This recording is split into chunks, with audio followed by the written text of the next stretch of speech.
everybody. Welcome to another edition of Ace on Music After Hours. I'm joined, as always, by my producer, Mark, and once again by my business partner, Adam Parsons.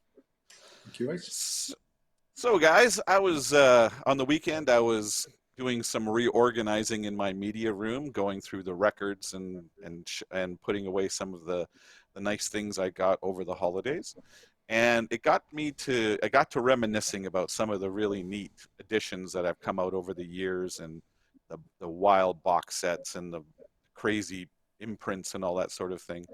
And I was just wondering, what other people consider to be big treasures. Like for me, one of the pieces that is most important to me was, as again, regular viewers of this show will know, one of my favorite artists is a San Francisco band called The Residents. And the Residents have always been as much artists as they were musicians. And back in the 70s, they did an album they called The Third Reich and Roll. And they did a very limited edition. And when I say very limited, I mean it was 10 copies. And they made a wooden box by hand, and they painted the boxes by hand. They did a special vinyl pressing of the album that put it in the box. And, that's one of the holy grails among residence collectors, is having one of those 10 box sets, and I do have one. So, but it got me to thinking, what are some of the things that other people are so stoked about in their collection? Can you think of something like that in your collection, Adam, that you just go, you pull out and you show other audiophiles and go, look what I have? Well, yes. I've got plenty of box sets, as you know. With some of the artists that we manage, we've got some really cool things, but one that is extremely special to me for many reasons. First is for a gift.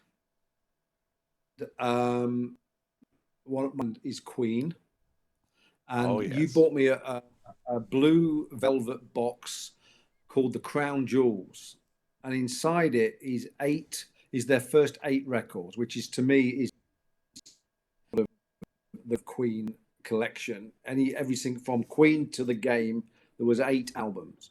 It has their greatest hits as well in there, and it has a little booklet. But the great thing about it is it's got the 8 albums in CD form, but each of the covers, each of the cardboard slips is exactly the same as the vinyl album. So it's like holding a vinyl album, but in 5.5-inch square as opposed to 12-inch square.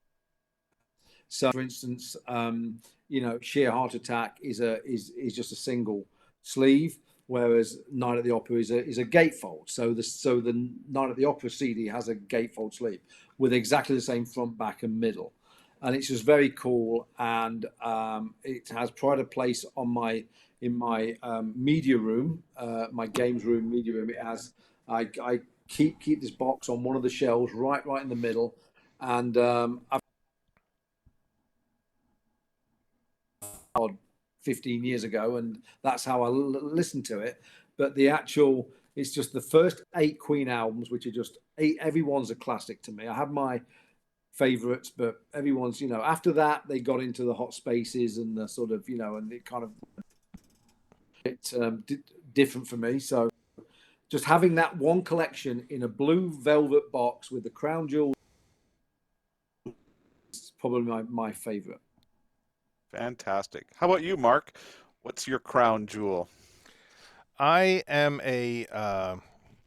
so I've always been a fan of Springsteen, as we all know, Mhm. and one of my favorite songs is Thunder Road. But the crown jewel is the way it came about, and I have that on a collection of bootlegs that start out at the very beginning, where the song was really a different song, and the melody kind of transferred over, and then it became this acoustic thing with a different girl's name and completely different lyrics, and then it transformed into a very car oriented song with some of the best lyrics I've ever heard. And you hear the evolution of this. And to me, what makes it the crown jewel is not just the musical component of a song that I love, but it's also hearing the honesty of a way a person thinks, a person that is iconic to me, and how he thinks, and that it's not perfect the first time. It reminds you of sort of the evolution that great things take time, and perfection doesn't have to happen on the first draft. And to this day, I do. It's not just in my collection. It's actually something I listen to and I thoroughly enjoy and I share, and it's my favorite. That's awesome. Well, any of you out there who are watching this on the Patreon platform, why don't you send us an email and tell us what your crown jewel is in your collection? We'd love to hear from you. And thank you again for your continued support of the show. You help make it happen. We really appreciate that.